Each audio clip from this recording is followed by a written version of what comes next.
Salam everyone. It's Faiz. And, I'm back with another video. Today, we are going to analyze GST Bill, that is, Goods and Services Tax Bill. It is also being considered as the biggest tax reform in India, after independence. It is 122nd Amendment. One Nation, One Tax. Proposes a national value-added tax to be implemented in India from the 1st of April 2017.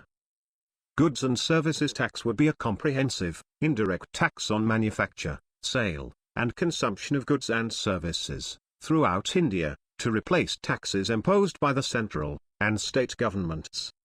Goods and Services Tax would be imposed, and collected, at each stage of sale, or purchase of goods, or services, based on the input tax credit method. The introduction of Goods and Services Tax, GST, would be a significant step in the reform of indirect taxation in India.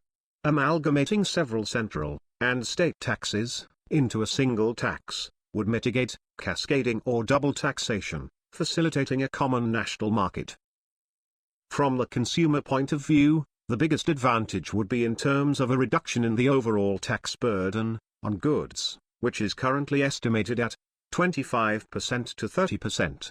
Free movement of goods from one state to another, without stopping at state borders for hours for payment of state tax or entry tax, and reduction in paperwork to a large extent. Let us first have some historical background about GST. Atal Bihari Vajpayee, former Prime Minister of India, back in 2000, put forth the idea of GST. Now, imagine that it took 16 years. That is how democracy works. Nevertheless, P. Chidambaram, former Finance Minister of India, back in 2006 announced that GST to be implemented on 1st of April 2010, but due to various amendments and queries it took this long. More than 20 different types of taxes will be put to rest. Proposed GST is around 18%. Analytics including me believe that this will be reflected as 1 to 2% increase in the country's GDP. Problems. 1. Today there is little to no tax on packaged food items, but after GST it will go up to 18%, thus increasing the cost. 2. Buying jewelry will become more expensive. 3. Today, tax is after the discount, but after GST, tax will be on MRP. 4. Today tax on mobile phones and credit cards is around 15%, but after GST it will be 18%.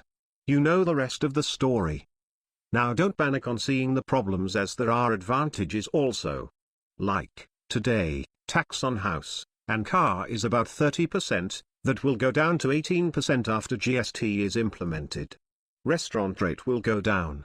Home appliances will become less expensive. It will boost the industries.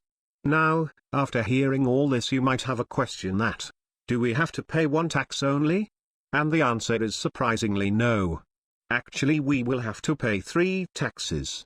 Number 1, CGST, that is, Central GST, this will be taken by central government.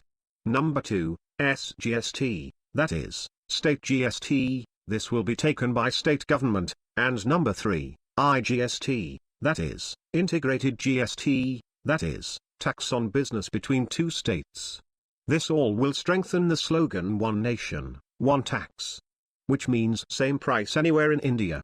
Government is also planning to open a GST portal, where one has to register their PAN number, and they will be provided with a unique identity number, through which citizens can pay tax at once. Now, before its implementation the bill has to be passed from at least half of the Indian state's legislative assembly. Then GST Council will be established. In a nutshell, it will take its time. It is interesting to note that 165 countries in the world already have GST-like tax system. Example being Australia 10%, New Zealand 15%, France 19.6%. In fact, Pakistan 18%, Germany 19%, etc. etc. At last, I want to add a note that GST to be added in bill and not in constitution. You know what? That's gonna be all from me for today.